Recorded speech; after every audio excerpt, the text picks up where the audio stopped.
మనలో చాలా మందికి లైఫ్లో ఏదో ఒక పాయింట్లో ఈ ఫీలింగ్ వచ్చి ఉంటుంది.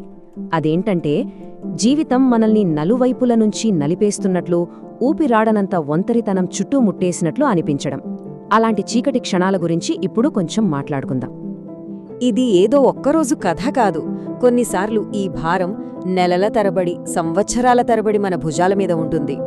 ప్రతి దిక్కు నుంచి గోడలు మన మీదకొచ్చేస్తున్నట్లు, ఊపిరి పీల్చుకోవడానికి కూడా చోటు లేనట్లు అనిపిస్తుంది.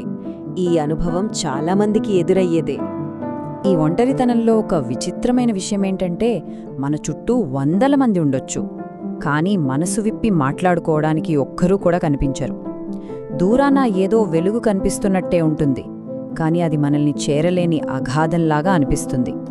చివరికి ఆ నిశ్శబ్దమే మనల్ని భయపెట్టే శత్రువులా మారిపోతుంది. ఆ తుఫాను కాస్త తగ్గాక మనల్ని మనం ప్రశ్నించుకుంటాం, అసలు ఇలా ఎందుకు జరిగింది, వాళ్ళు నాతో ఎందుకు అలా ప్రవర్తించారు అని. కానీ ఎన్ని వెతికినా సమాధానాలు దొరకవు.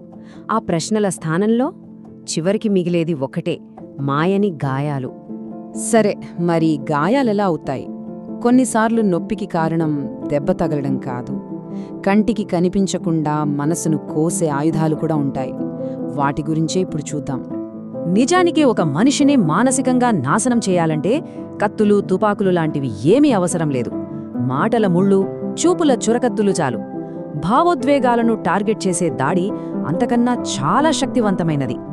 ఇవే ఆ కనిపించని ఆయుధాలు.